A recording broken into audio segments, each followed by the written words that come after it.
our frequency resonates with you, we would love to share this with you weekly. And yeah, just share a little bit about wellness, a little bit about water, because we both love structured electrolyzed water, and wealth and how it can all flow into abundance. So I'm going to do a little intro first, then we'll talk a little bit about, we both wanted to talk about the pineal gland today, because I feel like it's the beginning of everything. So if we'll go a little bit deeper into that, I just feel like if you're in on a wellness journey and you're starting to explore a little bit more spiritual things and a bit of more holistic side of wellness, the pineal gland is like the root of it all. So I will introduce myself first and then I will introduce Monica. So I'm Ashley, for those that don't know me. I haven't been on YouTube for years. So it's time to come back. I'm getting a bit distracted by all the other social media platforms. And I was like, I just want to have some nice longer videos like I used to do. So here we are. I am a yoga teacher, yoga therapist. I also am a sound healing practitioner. And in my past life, I worked for a pharmaceutical company. So I originally wanted to be a pharmacist. I'm thinking back now, just thinking where my path has led me. I can't imagine actually being a pharmacist right now. And it's really interesting how the path kind of weaved a completely different plan. So I ended up doing a degree in biomedical science. I loved that. I loved learning as much as I could about science. I've always been connected spiritually. I've always thought something else was going on. I was always that child who believed in magic, that would be running around the field looking for UFOs and talking to myself and seeing things that other people didn't see. But I needed to kind of back it up and try and discover and explore a bit more scientific backing so that I could feel a bit more normal. Does that make sense? You know? So I think that's where the science, I was fascinated by it. I wanted to find out more and more and more. And then I worked for Big Pharma. I just kind of fell into that job. I was a sales rep. I sold pharmaceuticals for years. I explored yoga at the same time. I think that was my balance between what my soul wanted me to do, but what my head wanted me to do, to try and figure out both paths. And I learned a lot and I loved it. I really did love it until I didn't love it anymore and went a completely different way.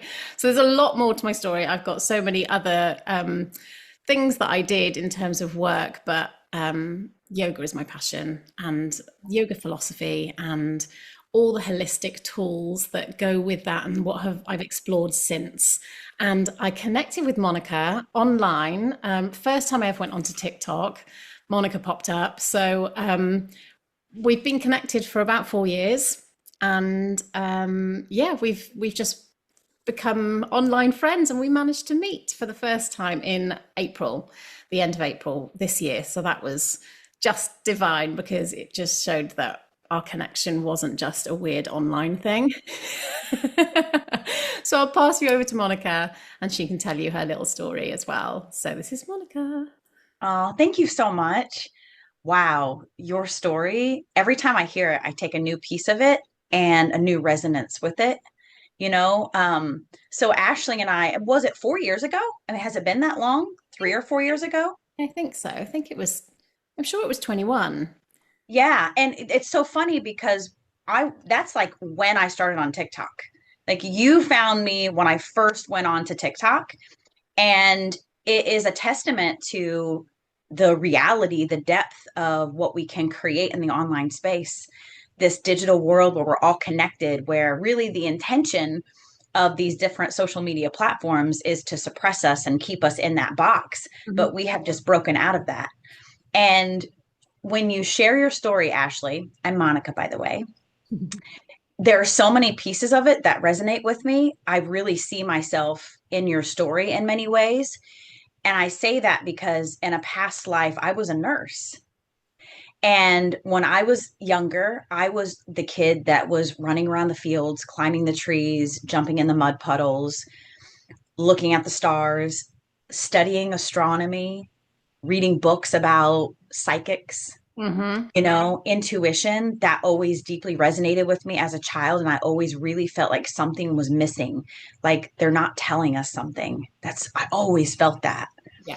And so I was very artsy growing up. I was a singer, dancer, I was in theater. The arts really lit me up. I never felt very smart, especially when I was in grade school. I didn't get great grades. I had to work really hard. I hated school. But then in high school, something clicked for me where I decided that I was smart. And this is when the scientific part of Monica came to life. And even though I was studying astronomy, it was still very whimsical for me. And it was really about looking at the stars and looking at the constellations. And then I just decided I was smart, and I became very good at math and science. And I grew up to go into the energetic realm and uh, become a massage therapist. But within that, I also got a degree in communication. And then I went back to school and got a degree, my Bachelor of Science in nursing, and became a nurse.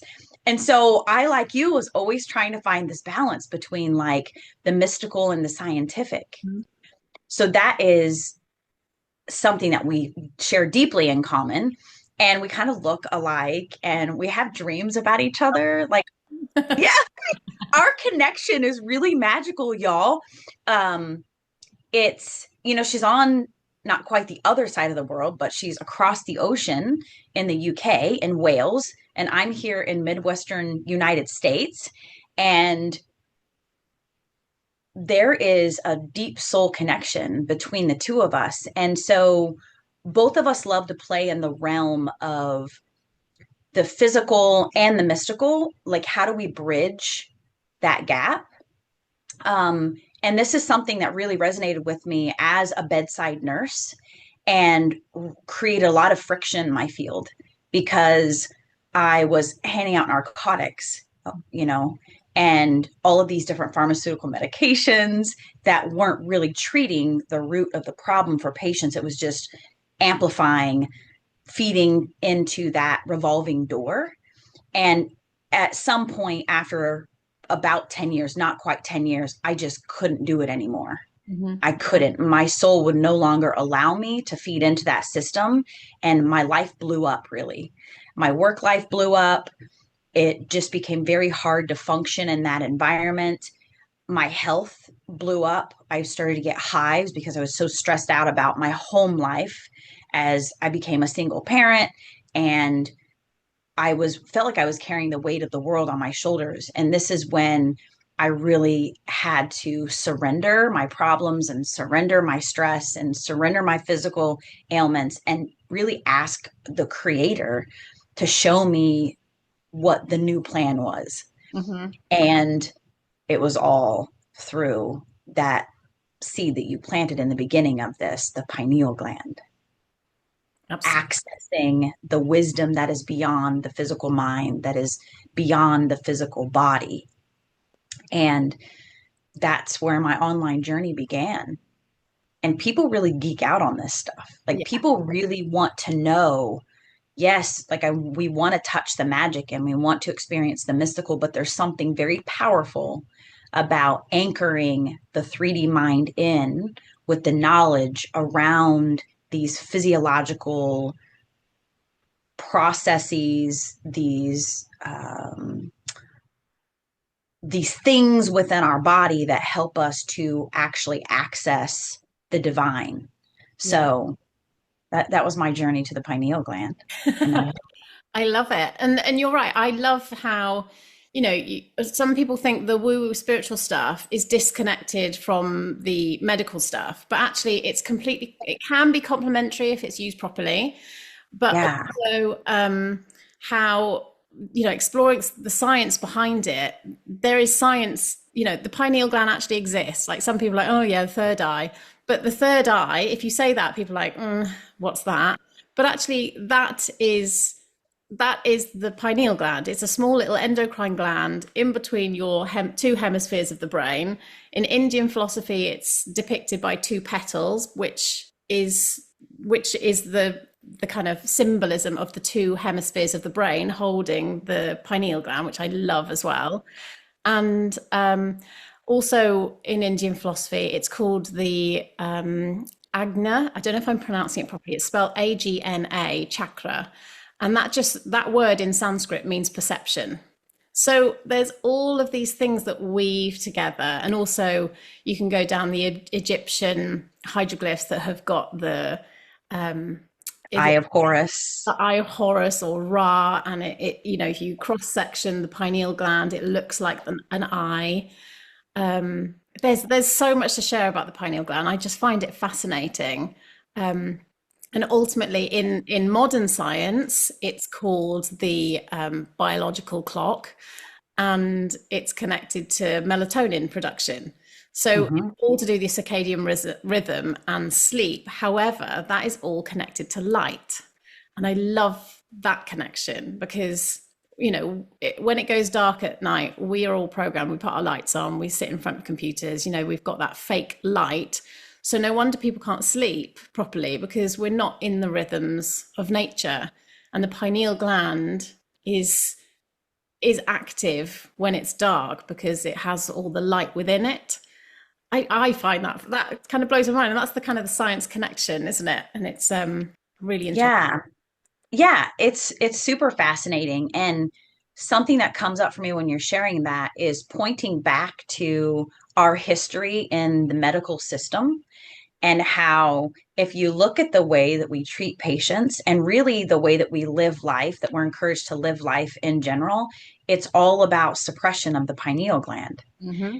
So we look at the sleep wake cycle, what you're saying about artificial light and the way in which we don't always really honor the natural rhythm of the sun coming up and the sun going down, the way in which stress hormones, we're encouraged to move quickly and feel this stress and weight of the world, and that suppresses the pineal gland, the way in which modern day hospitals treat patients, you know they're sitting in a dark room, they're not exposed to light, they're given fluoridated water that suppresses the pineal gland, they're giving pharmaceutical medications that are going to throw off the hormone balance of your body, throw off so many processes in the body and suppress the pineal gland. And so it's like we see really the modern day world is designed to suppress our access to the bigger part of ourselves.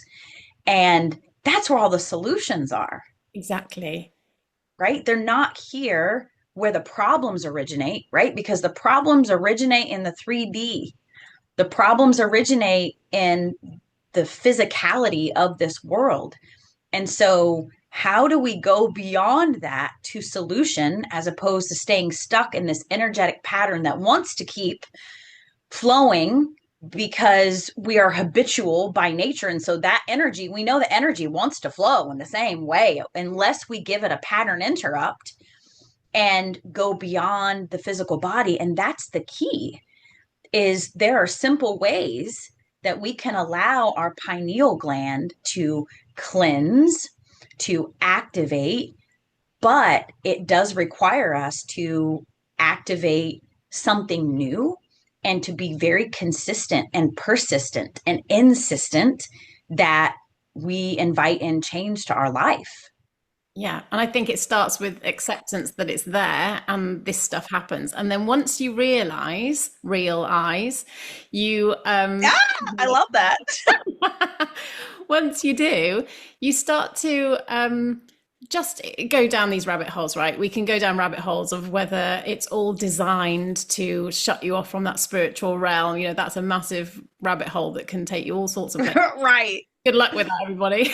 Some of you might be down a million rabbit holes, but a calcified, like a shrunken pineal gland, is it creates fear, mistrust, anxiety, can lead to depression. If your pineal gland is blocked, they are all the symptoms.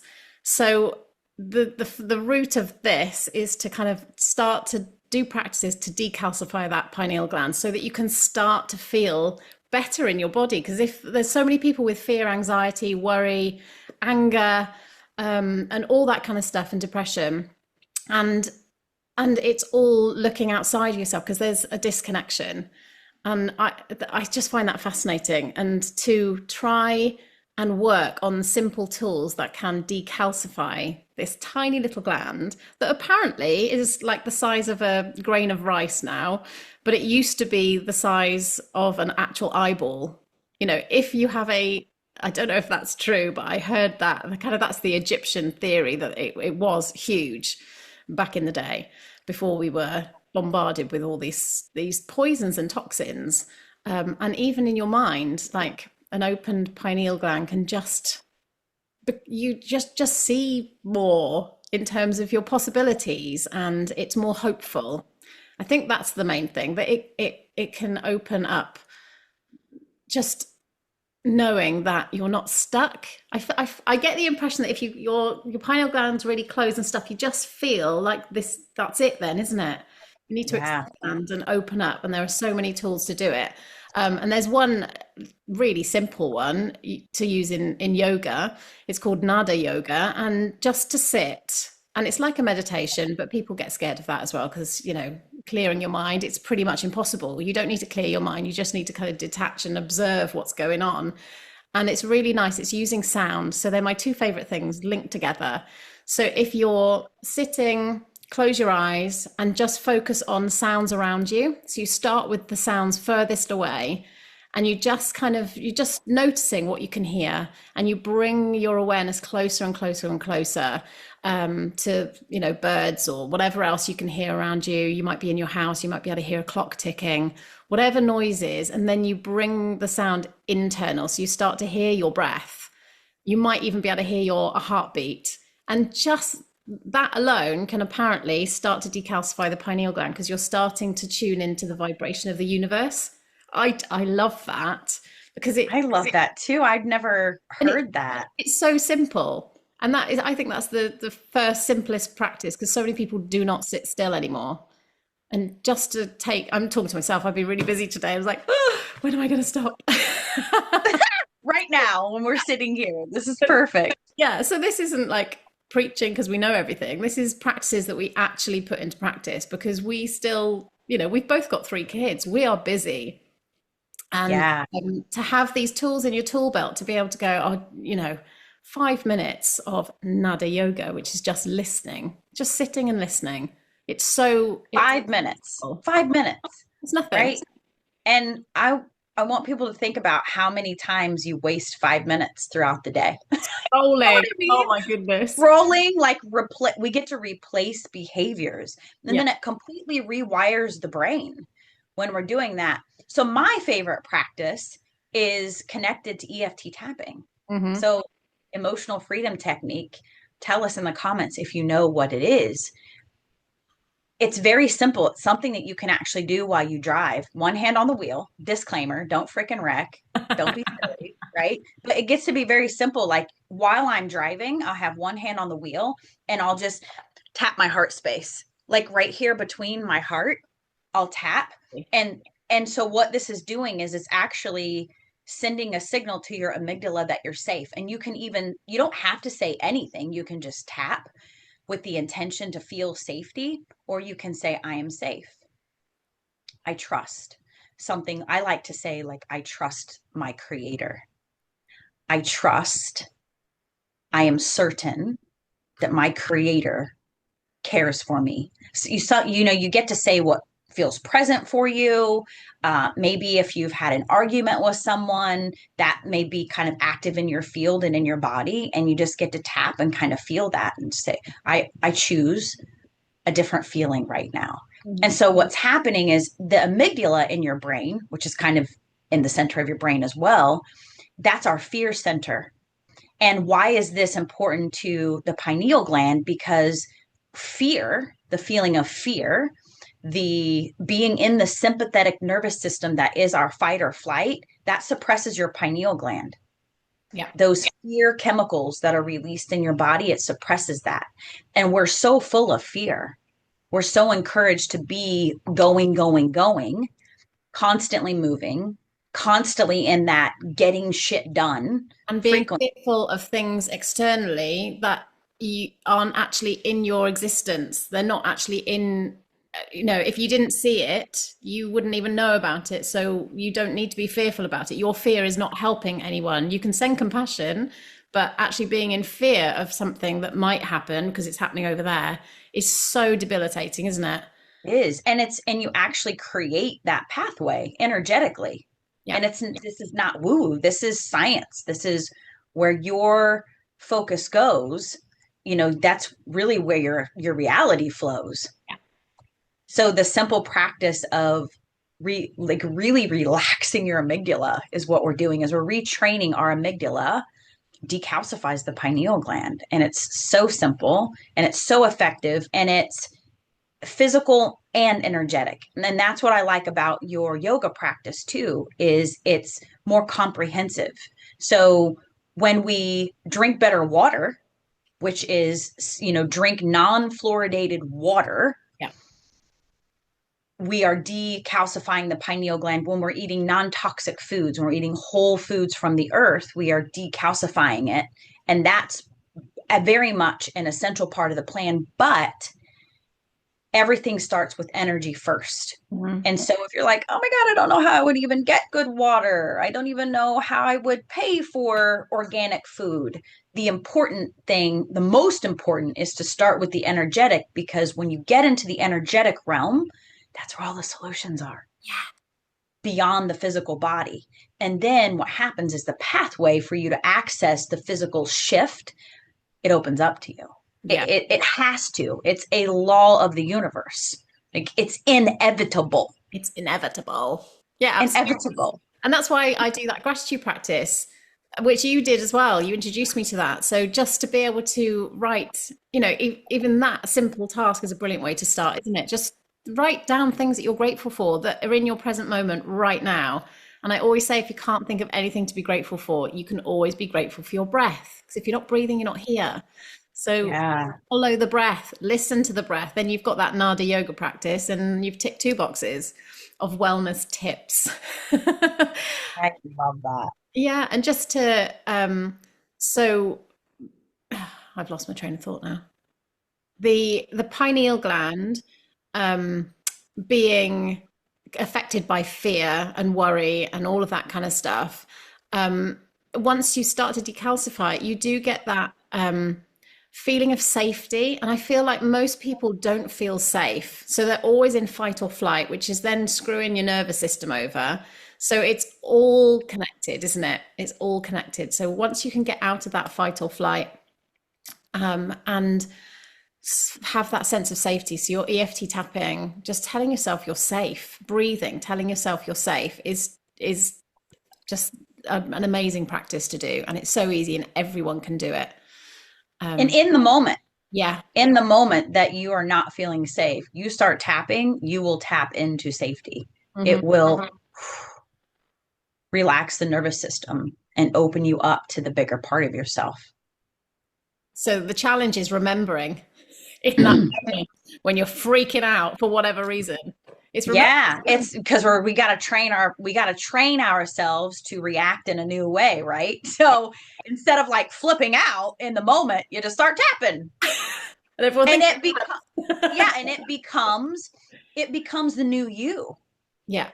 And that's why I do the practices when you're feeling good, because it's already in there as a program. So you're programming yourself to be able to actually remember these things when you do feel like you've gone off on stress mode. Which is why these practices are so good. And it's why you should, take the time to practice, even when you're feeling amazing. Even better when you're feeling amazing, because you're going to relate it to feeling amazing. And then you'll be more successful with it. So tell us in the comments, what practices do you use? Yeah, share. We can educate one another. I have so many. I have a big toolbox, and we'll keep sharing our tools with you.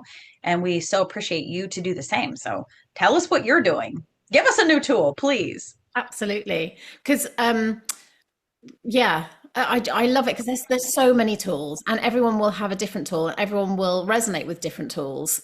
But they all work, and they will even work even better if you believe that they work. So that's another element to this, isn't it? Your belief Yeah. is everything. If you don't believe anything's happening, then nothing will, nothing will be solved. So I love that quote from Roald Dahl. Those who believe in magic. No, if you don't believe in magic, you won't find it, pretty much. Because yeah, you create your reality with your thoughts. And if you always think everything's bad, your body, we can go further into this, parts of the brain, the reticular activating system will find evidence for you to support your belief, whether you're right or wrong, you're right, if that makes sense. Because you will just create what you're thinking about. Your body doesn't know whether you want it or not. It just knows that you're thinking about it, and that's the frequency that you're holding. So we want to surround ourselves with people and situations, and just things that do light you up and that kind of bring you joy and make you feel uplifted. If you feel heavy around people, they're probably not the people that you want to be necessarily spending a lot of your time with. And that sounds really harsh, because there might be, people that you spend lots of time with that don't make you feel good, and it's a choice. It's all a choice. Yeah, that might be step one, Mm. actually, is to really become aware of, like, who are you surrounding yourself with? Yeah. And this was a slow process for me, really. I don't want to say weeding out, but for lack of a better term, like really weeding out the people in my life who do not have a desire to expand, Yeah. because it is so much easier to expand when you surround yourself with people who desire to expand. That's very important. And you don't actually owe anyone anything. You owe yourself and you owe the world, if you want to make an impact, to actually create space for yourself that supports your expansion, because we can only really give from overflow if we want to give from like the right space, if we want to shift from this like martyrdom mentality, you know? Yeah. So I think we should definitely do a pineal gland part two. Like, Yeah. I think next week we should go even deeper. Yeah, let's do that. Maybe we can share some of the tools that you all drop in the comments for us, so we can, you know, illuminate what you're already doing. Yeah, absolutely. And if anybody fancies a little guest slot to join and share Oh, stuff, that would be cool, wouldn't it?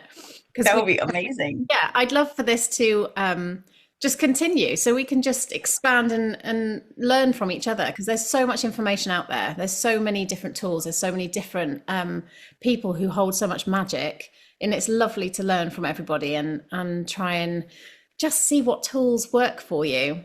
And yeah, we'd like to collaborate and do more magical things.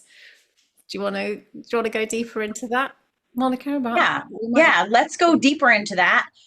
Before we talk about that, I do want to let everyone know that in the description, let's link our other socials. Okay. And in particular, because we both done some posts around the pineal gland. Yeah.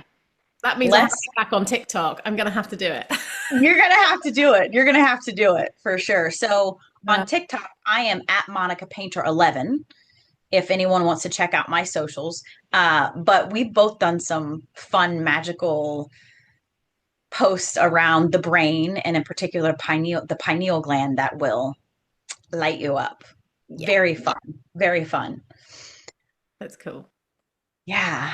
Okay. So how much deeper are we going with them? Do we want to talk about the retreat? Well, yeah. So the reason, well, not the reason, we were friends anyway, but I finally awakened my pineal gland enough to trust my instincts and actually take the plunge, didn't I? And actually come and invest in a beautiful, conscious, amazing business. We're not here to go like hugely deep into that today, but I wanted to collaborate with Monica and this is all around water and how I love water, and the more I learn about it, the more magical it becomes. Because to me, it was just water and H2O, right? Especially doing my science degree, that's water. But then finding more about molecular hydrogen and the benefits that molecular hydrogen has in your body, and just how that can completely change your physicality and help with healing and decalcifying pineal gland. There's so much magic that can go into that. But we wanted to share our tools in a physical manner as well. So to be able to collaborate and tie in this gorgeous water and our tools of holistic, loveliness. So my sound healing and yoga, and just to gather people together in a physical sense. That's what we want to achieve maybe next year. Did you want to expand? Yeah, next year for sure. Yeah, that would be And so you will hear more Mhm. as the details ground into the physical for us. We'll share with you. And it really is going to be a magical opportunity that will allow us to come together as women, to share space together, to activate one another physically, energetically, to share gifts. Our goal really is to bring women together who have gifts to share. You can come to this space, this retreat, and simply receive if that is your calling, or if you have a gift that you want to bring. Maybe you have a set of drums. that you would know that drum, we got to have some drums for sure.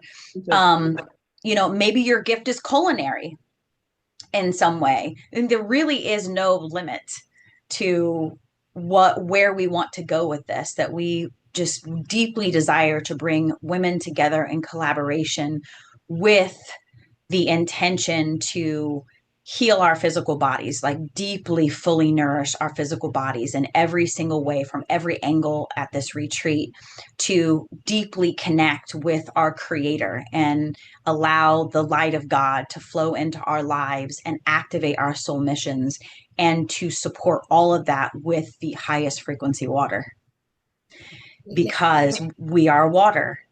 And yes, from a physical perspective, we have got to have high quality hydration that our body recognizes, that's going to put our body into a healing state so that it can do innately what it knows how to do.